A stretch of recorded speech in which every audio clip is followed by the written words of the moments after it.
Okay, so this is my new knife, and the last time I owned a knife was probably 8 to 10 years ago. I used to carry a knife with me quite often when I was younger, and recently decided maybe I should carry a knife again. So about a week ago I went to Walmart to look at some knives, and I was actually interested in a buck knife. And they were out of stock of almost everything I was interested in.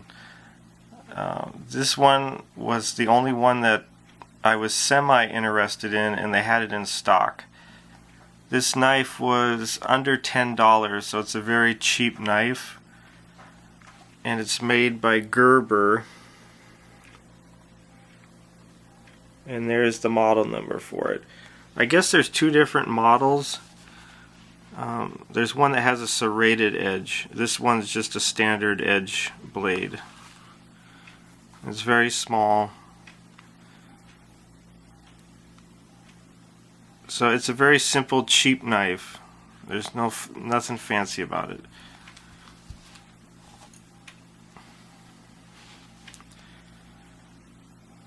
So it's a locking blade knife.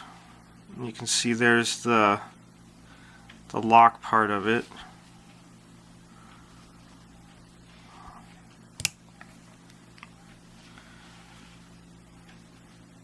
I think they call that a body lock because and it locks very good. I mean, you can't. There's no play in the blade at all. There's no play in it at all, so it's actually a pretty good lock for such a cheap knife.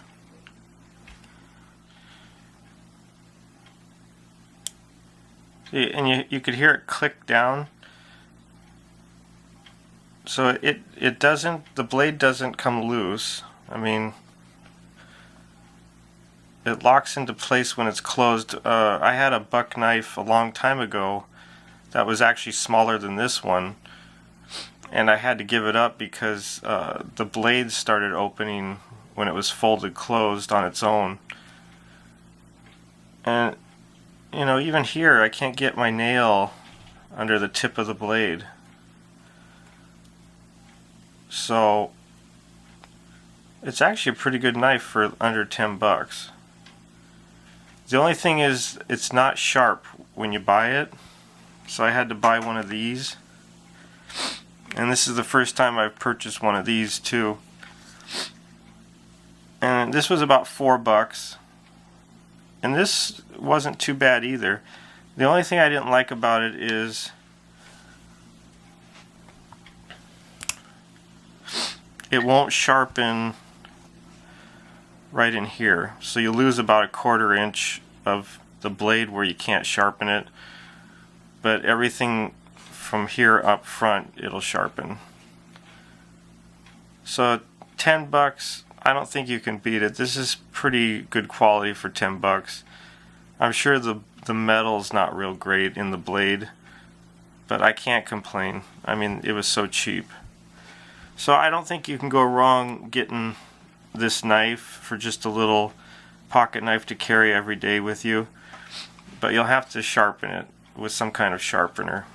I'm not good at sharpening blades with a stone. I never learned the skill, so this worked out okay. This is my new knife that I've only had for about a week, and I'm going to bring some knives into the frame that probably most people are familiar with. So this is a Swiss Army knife, and so there's one.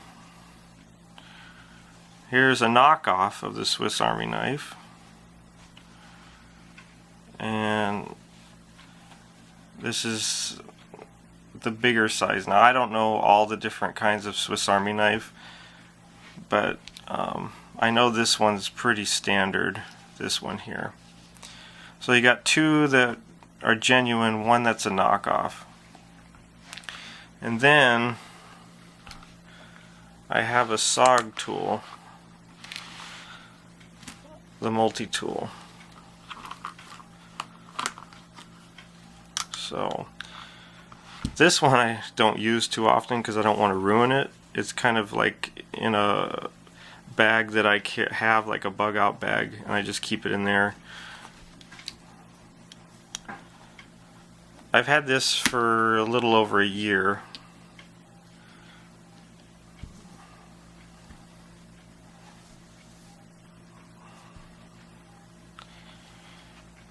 And it's like a Leatherman tool, but the biggest difference is that is the gears. It's got these gears right here for the plier part, and it's built pretty well. It's pretty good quality. This runs about $60 to $70, which is kind of high, but not too bad. So I'll do a video on this later on.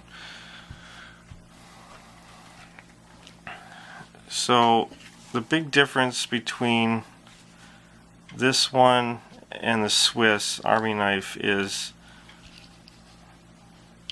let's see here, see if I can open this with one hand.